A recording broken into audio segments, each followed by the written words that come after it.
Hello, darling. So today is Friday the 13th, and I decided to give this another go. I watch a lot of Sunday Love, and I'm literally obsessed with the way that she films and edits her content. But just watching her last video, when she was talking about like her health and getting all the stuff done from California to go back to Japan and stuff, it was really fascinating to me because here I am, like, sitting here resonating with this person who, by the way, does not know I exist whatsoever. And I'm just thinking to myself, man, like, how cool would it be if I really started to take this stuff seriously and give it a go?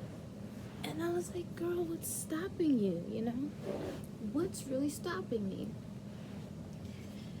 And it's myself. It's myself. It's me. It's myself. I don't want to look weird, you know? I don't want to look amateur. I don't want to look like I don't know what I'm doing all the time. But that's the thing. I don't know what I'm doing. I don't know what I'm doing all the time. And I've always been like a really multifaceted person. I mean, even with the life that I lead right now, being a part-time doula, a part-time freelancer, trying to, attempting to have a business, and just so many moving pieces and parts that I'm juggling. I never stopped to realize just how impactful simple things can be. You know, watching her video and seeing like how motivational she is, I was like, all right, I know I live a really regular life. I don't do anything spectacular. I'm not a black girl in Japan, you know. I was like, I don't know if anybody would want to watch me. And then I realized that I like watching me. So maybe somebody else out there would too, you know. There's 9 billion people apparently in this world. 9 billion? I thought it was 7 billion last time I looked. I don't know where these other 2 billion people popped up from, but apparently there's 9 billion people. At least one of y'all gonna watch this. And if you don't, I'm coming for you. So I decided to do like a week in my life videos and just make a compilation and romanticize my life, really love my life. I'm gonna cry. Really love my life the way that it is, instead of trying to live vicariously through someone else in a way that I wish it could be, or instead of trying to, I don't know, escape life somehow. It's just interesting because when I watch TV as a younger person, right, when I was like a teenager and stuff, and I would watch TV, it seemed so entertaining. Like I could really get engulfed in the story and the main character's life, you know, and that escapism thing.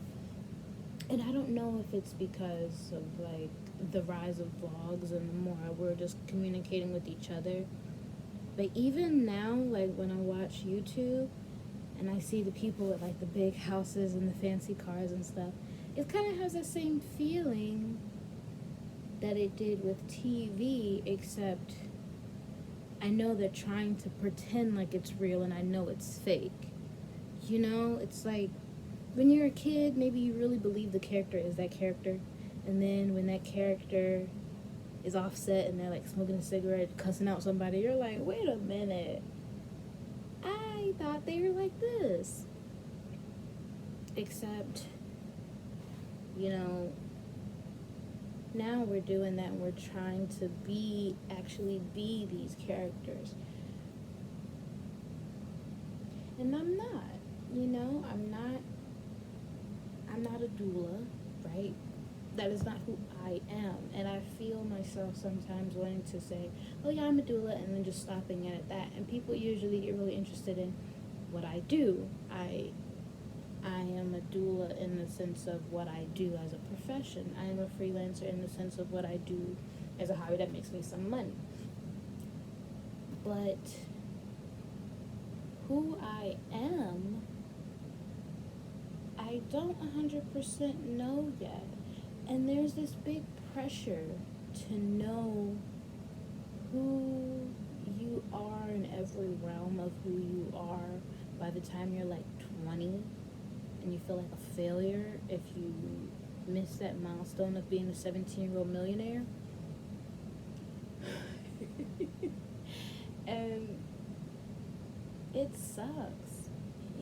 I laugh about it a little, but it sucks really actually feeling like your natural body is not enough, or that you failed with money because you're not, a 21-year-old millionaire, and you're not able to pop champagne over a stack of money because you made a six-figure, business when you were 15 and stuff like that. Like, I know there's a lot of pressure to do that, and it makes you feel like you're behind if you're not getting that kind of stuff done.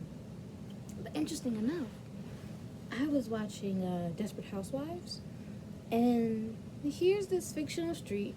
Obviously, when I was a kid and I watched it, it didn't really scream fictional, but now because I know how, like, the TV world kind of works a little bit, I saw some of the behind the scenes. You see the setup of the actual setup.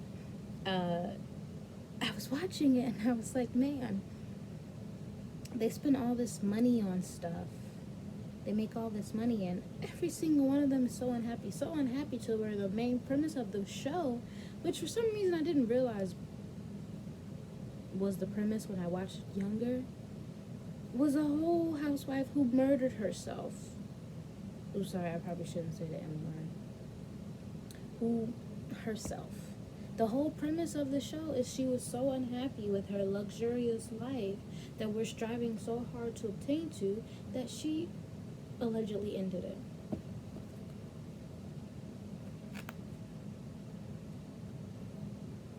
And it's really got me thinking.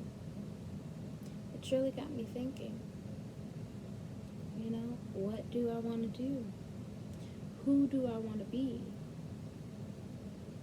Who am I, right? If we're stepping into the realization that we are the creators of our universe, and we're the creators of who we are and how we project ourselves into the world, and etc., etc. Who do I want to be? Who am I?